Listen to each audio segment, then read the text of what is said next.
Hello, everyone. It is such a privilege to be here with you today, especially since this is such a wonderful time of celebration for the international financial inclusion community.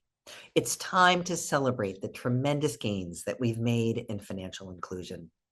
The latest Findex data recently released shows that 77% of women around the world have access to bank or mobile money accounts. And it has become increasingly clear that financial inclusion, particularly through digital financial services, is the linchpin to many other development goals. When the Sustainable Development Goals were agreed in 2015, 6 of the goals had financial inclusion as a critical enabler in order to succeed. Today, that number has risen to 13 goals, which simply cannot be achieved without widespread financial inclusion of both men and women. But unfortunately, the flip side of financial inclusion being recognized as an essential building block is that merely being included, merely owning an account in your own name is no longer enough. And that's where the concept of financial health comes in. Traditionally, financial health has been measured as the ability to come up with necessary emergency funds. We know that women are less likely than men around the world to be able to come up with money at the time of an emergency. Women, especially low-income women and those leading micro and small enterprises, bear the brunt of emergency shocks, especially at times of natural disasters. They are often the first to lose income, the last to recover, and too often, the only safety net their families can rely on.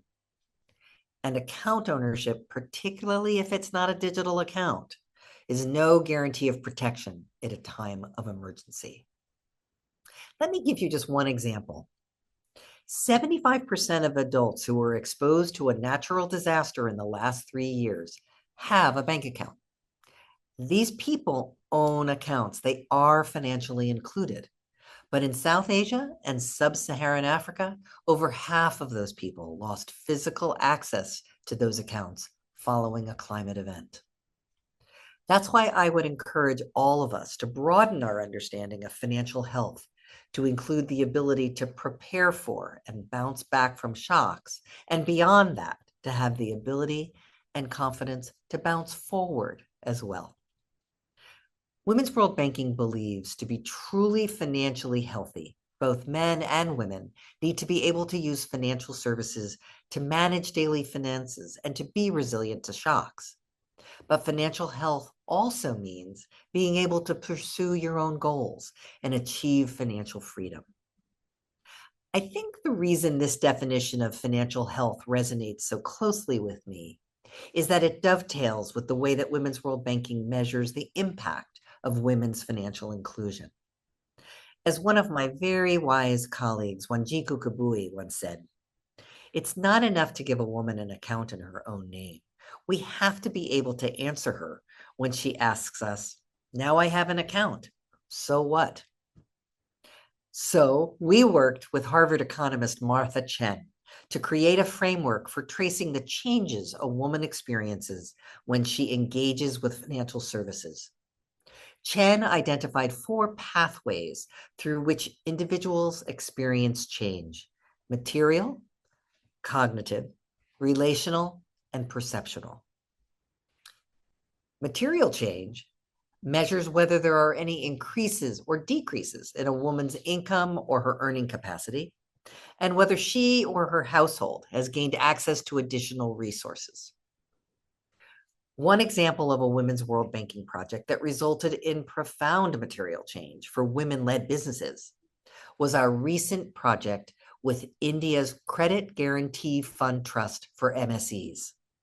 This program was more than 30 years old, but had never really been an effective source of funding for women entrepreneurs. We worked with the program designers to increase the degree of guaranteed loan coverage for women-owned micro and small enterprises from 85% to 90%. And that unlocked business loans for nearly 425,000 women in the first year alone. Next is cognitive change, which measures whether there are any differences in a woman's knowledge or skills. In Kenya, for example, our work with KCB paired financial products with business training. Women reported stronger skills in inventory and cost management and revenue tracking, skills that help their businesses grow more efficient and successful. The next two changes I think are particularly fascinating. Relational change measures whether a woman plays a bigger decision-making role with greater bargaining power in the household. It also measures whether she has reduced her dependence on others for access to resources and whether she is more mobile and able to act independently. In India, we worked with 3 public sector banks to enhance the government's no-frills Jan Dhan bank account in an effort to reduce account dormancies. By adding a simple incentive, saving for 4 consecutive months made women eligible for an emergency line of credit. We saw a dramatic transformation.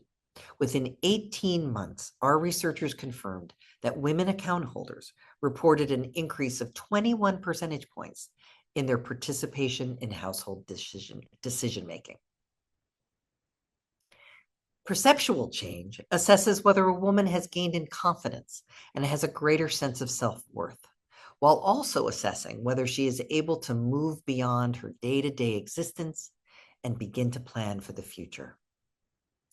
Together with the fintech Dana in Indonesia, Women's World Banking developed training programs expressly designed to increase women's confidence. Onboarding 50,000 domestic workers through peer-led training and simple video tutorials led the women who opened digital wallets to gain the confidence to make those wallets their primary accounts, giving them greater independence and privacy.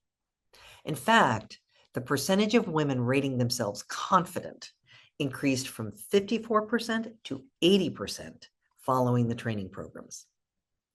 This is the shift in self-worth that is the key to unlocking financial freedom.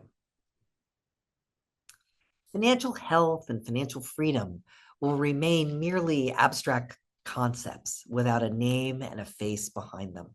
So let me share the story of Sara Yorn, a garment factory worker in Phnom Penh, whose salary supports her family back home. The factory she works at adopted a digital payroll that Women's World Banking designed together with Wing Bank, Cambodia's largest digital bank.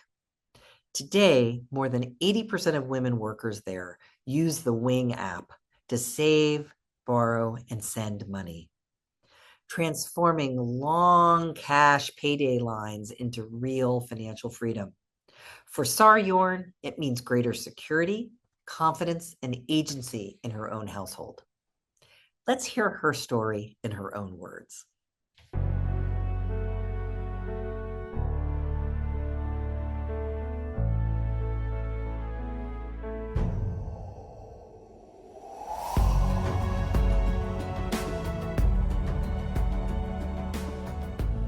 ខ្ញុំមកធ្វើការនៅក្រុងហ៊ុនស៊ូមីនេះរយៈពេល10ឆ្នាំ7ខែហើយ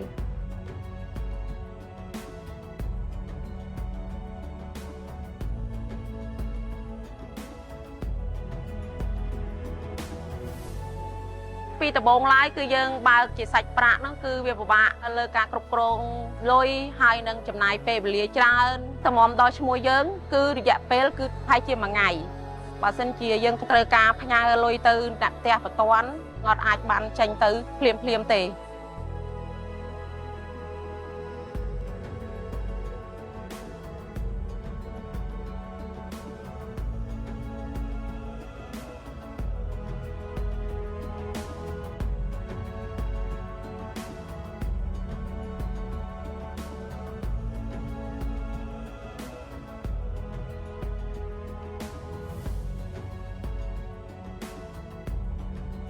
Wing app ហ្នឹងគឺមានកម្មវិធីកម្ចីរហ័សបើសិនជាយើងខ្វះខាតបន្ទាន់យើងគ្រាន់តែចុចលើពាក្យកម្ចីហ្នឹងគឺយើងអាចទទួលបានភ្លាមពេលដែលខ្ញុំចាប់ផ្ដើមប្រើប្រាស់តាម Wing app ហ្នឹងគ្រួសារខ្ញុំគឺគាត់សប្បាយចិត្តមែនទែនគាត់គិតថាចំណេញពេលវេលាហើយគាត់គិតថាខ្ញុំឆ្លាតចេះប្រើប្រាស់ប្រព័ន្ធ digital ទំនើប សម្រាប់គាត់ផ្ទាល់គឺគាត់ចេះពីខ្ញុំដែរខ្ញុំបរៀនគាត់អញ្ចឹងណា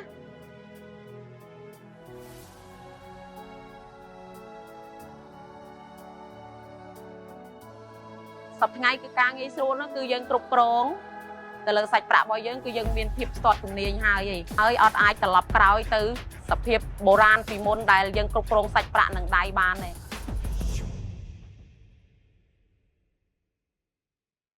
As important as it is to remember that there are individual women behind every product we design and roll out with financial service providers, it's equally essential to remember that financial health depends on systems that recognize, protect, and empower women.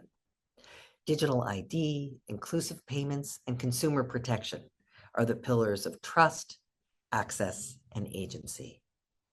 Without a secure digital ID, a woman cannot be seen in the system. She cannot prove she exists. Without inclusive payments, she cannot send or receive money or truly participate in the economy on equal terms. And without consumer protection, she cannot trust that her money or her data is safe or that she has recourse when things go wrong. As you can see, financial health is not just about having an account. It is about being seen, being recognized, having the tools and the ability to transact, and being protected by an inclusive financial system that works for all. And that was at the core of Women's World Banking's current strategic plan. Since 2018, we had it as our ambition to reach 100 million women with a financial product or service to which they did not previously have access. And I am excited that our strategy to bring and underbanked women into the formal financial system at scale has already reached 91 million women.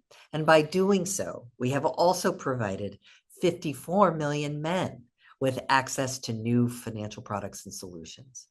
Importantly, this outreach to men confirms our core belief that when products and policies are designed to meet women's needs, they are eagerly adopted by men as well.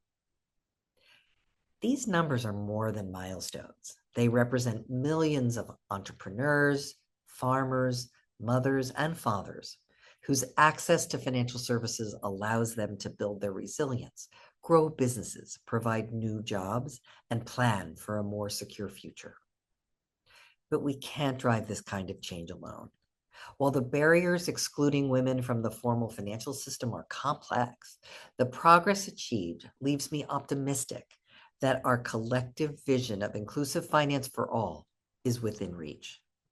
But impact at scale requires collaboration amongst all of us across the public and private sectors and civil society, as well as the steadfast partnership of our supporters and funders. So let me leave you with this. Women's financial health is the foundation of women's resilience and prosperity. And women's resilience is the foundation of resilient societies and sustainable growth. Thank you.